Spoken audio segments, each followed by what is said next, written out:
नमस्कार दोस्तों। आज की कहानी है मेरी बहू तो जॉब करती है। कहाँ जा रही है बहू? मम्मी जी मैं आकर बताती हूँ। अरे बताकर तो जा। रमा दौड़ती भागती अपना बैग उठाया और जल्दी से गाड़ी निकालती है। अरे इतने दिनों बाद गाड़ी से? बस मैं आती हूँ कहकर रमा बिना बताए घर से चली जाती है। रमा के घर में रमा, उसके सास ससुर और पति अमित रहते हैं, जो अक्सर ही अपने काम से घर के बाहर रहते हैं। रमा की एक ही नंद है जो कि बड़ी है और उसकी शादी हो चुकी है। रमा की शादी को 2 साल हो गए हैं। रमा अपने परिवार के साथ बहुत खुश है। उसके सास ससुर अधिक उम्र के हैं। ससुर राकेश जी रिटायर्ड और स्वस्थ हैं, पर सासू माँ सुधा जी को दिल की बीमारी है। 4 घंटे बाद रमा घर लौटी। उसके ससुर उसके साथ थे, जो कि बुरी तरह से घायल थे। माथे पर पट्टी बंधी हुई थी, हाथ में फ्रैक्चर हो गया था। सुधा जी अपने पति को ऐसी हालत देखकर बिल्कुल घबरा गई। अरे आपको यह सब क्या हुआ? कैसे हुआ? कब हुआ? बदहवास वह एक के बाद एक प्रश्न करती जा रही थी। अरे मम्मी जी अब सब ठीक है, आप घबराइए नहीं। आप बैठ जाइए, सब बढ़िया है। रमा ने उनको समझाते हुए बोला। राकेश जी भी बोले, मैं बिल्कुल ठीक हूँ, बस यह हेयर लाइन फ्रैक्चर है जो कि जल्दी ही ठीक हो जाएगा। सिर पर थोड़ी गहरी चोट है, कुछ टाँके आए हैं जो कुछ दिनों में कट जाएंगे। राकेश जी ने सुधा जी को बोला। सुधा जी घबराहट के मारे रोने लगी। फिर बोली, अरे पर यह सब कैसे हो गया? मुझे तो किसी ने कुछ बताया ही नहीं। रमा जल्दी से पानी लेकर आई और वह अपने सास ससुर को पानी देते हुए बोली, इसलिए मम्मी जी मैं आपको कुछ भी नहीं बता कर गई थी क्योंकि आप घबरा जाती। फिर रमा ने बताया, मुझे एक अनजान व्यक्ति का फोन आया जो कि पापा जी के मोबाइल से कर रहा था और कह रहा था कि सड़क पर इनका एक्सीडेंट हो गया है। उन्होंने यह नंबर दिया है आपसे बात करने को, तो मैं आपको फ़ोन कर रहा हूँ। मम्मी इसलिए बिना बताए आपको मैं चली गई। यदि मैं आपको बताती तो आप घबराती रहती। घबरा तो मैं भी गई थी, लेकिन मुझे तो हिम्मत दिखानी थी ना। वैसे भी अमित शहर में नहीं है। सुधा अपनी प्यारी बहू रमा की बातें सुन बहुत ही गर्व महसूस कर रही थी।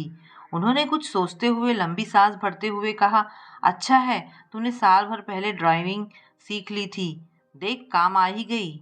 हाँ मम्मी जी, कुछ दिनों से मुझे गाड़ी चलाने से मुझे कॉन्फिडेंस भी आ गया था।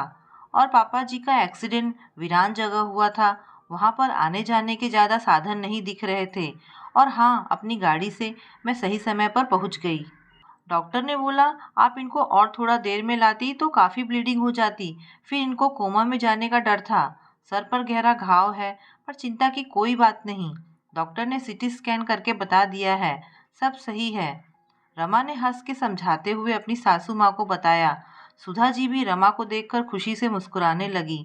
आज उनकी बहू ने इतनी समझदारी से एक बेटे जैसा काम किया। राकेश जी को देखने 2 दिन बाद पड़ोस के वर्मा जी आए।